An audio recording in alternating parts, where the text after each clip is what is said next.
Welcome to lesson number 3. In this lesson we will be going through the 20 math questions from the question pool. There are 3 steps to solving any of the general class question pool questions. Number 1, write down the equation.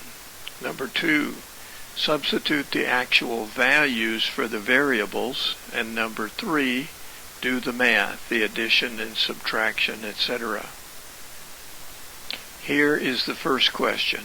A 2 times increase or decrease in power results in a change of how many dB?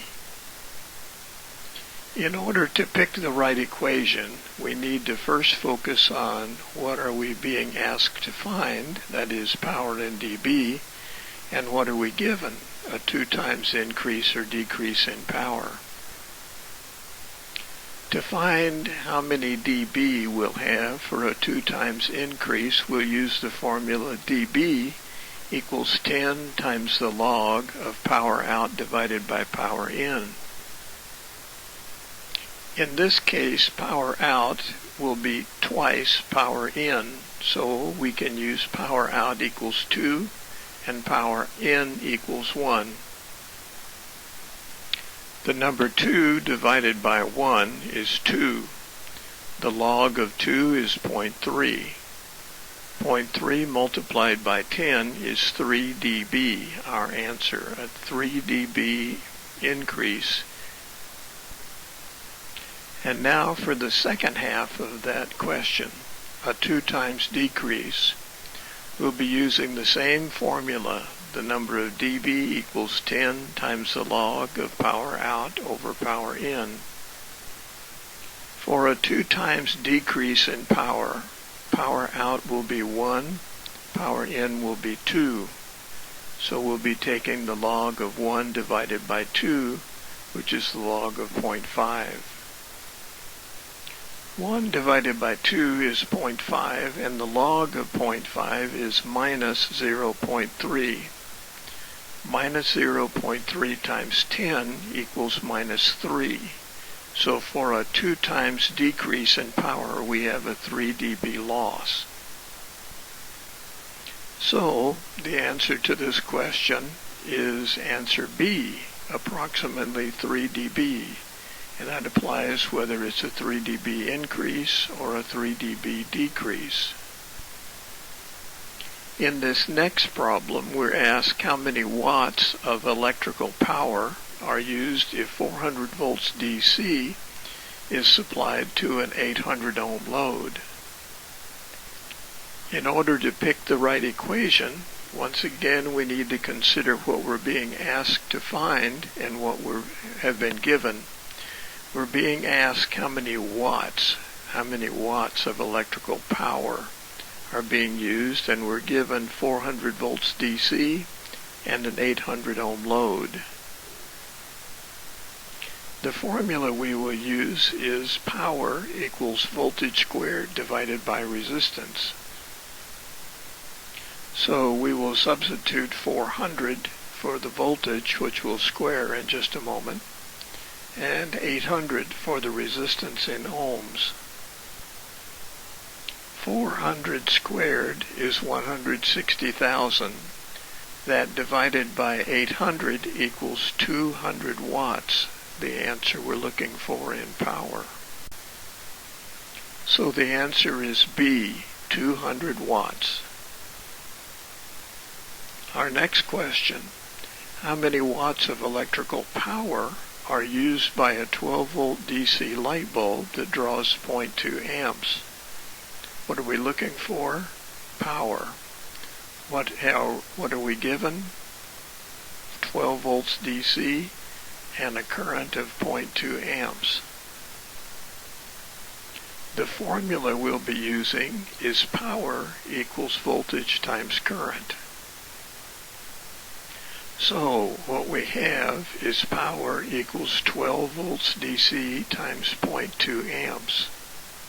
12 times 0.2 equals 2.4 watts, which is the answer we're looking for. So the answer is A, 2.4 watts. Next question. How many watts are dissipated with a current of 7 milliamps flowing through 1.25 kilohms? In this, what are we asked to find? Watts. What are we given? Current and resistance. What formula shall we use? Power equals current squared times resistance. P equals I squared R. Now current must be given in amperes, and we have 7 milliamperes in this question. 7 milliamperes equals 0.007 amps, which we will square in just a moment. And 1.25 kiloohms resistance equals 1,250 ohms.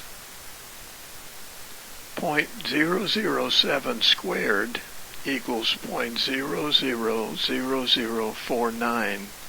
So we have power equals 0.000049 times 1,250, which equals 61 milliwatts, which is 0.06 watts. So the answer is A, approximately 61 milliwatts. Before we go on, let's review some AC wave vocabulary. The first term we want to get clear in our minds is the voltage peak to peak, which is the maximum voltage from the top of one half sine wave to the bottom of the second half sine wave. That is, voltage from one peak to another peak. The second term is peak voltage, which is the voltage from 0 in the center to one of the peaks.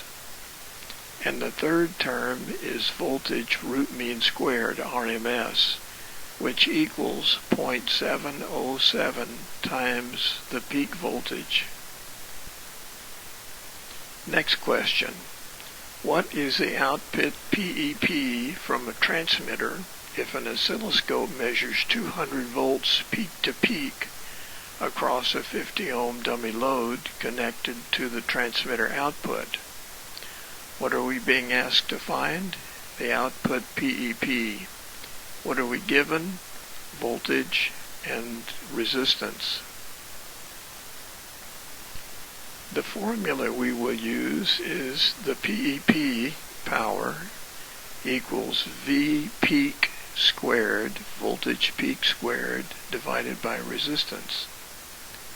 But in this case, we were not given voltage peak. We were given the peak-to-peak voltage. So we'll have to take the peak-to-peak voltage and divide it by 2 to get the voltage peak, and then we'll multiply that by 0.707. So that will be our voltage, peak voltage, which we will then square and divide by resistance. Again, a variation of V squared over R. The peak-to-peak voltage that we were given is 200. So 200 divided by 2 multiplied by 0.707 will be the figure we're looking for, which we will then square and divide by resistance of 50 ohms. That gives us 4,999 divided by 50, which equals 100 watts. So the answer is B, 100 watts. Our next question is, what is the peak-to-peak voltage of a sine wave that has an RMS voltage of 120 volts? What are we asked to find? The peak-to-peak voltage. What are we given? The RMS voltage of 120 volts. Since we were given the RMS voltage, we're going to have to multiply by 1.414 to get the peak voltage, and then multiply that by 2 to get the peak-to-peak voltage. So 120 volts, the RMS voltage, times 1.414 times 2 will give us the peak-to-peak voltage. 120 times 1.414 times 2 equals 339.4 volts, the answer we're looking for. So, the answer to this question is D, 339.4 volts. What is the RMS voltage of a sine wave with a value of 17 volts peak? What do we ask for here? The RMS voltage. And what are we given? A value of 17 volts peak. The formula that we're going to use is the voltage RMS equals 0.707 times the peak voltage. The peak voltage is 17 volts, so that times 0.707 will give us the RMS voltage. 0.707 times 17 equals 12 volts, the answer we're looking for. The answer is B, 12 volts.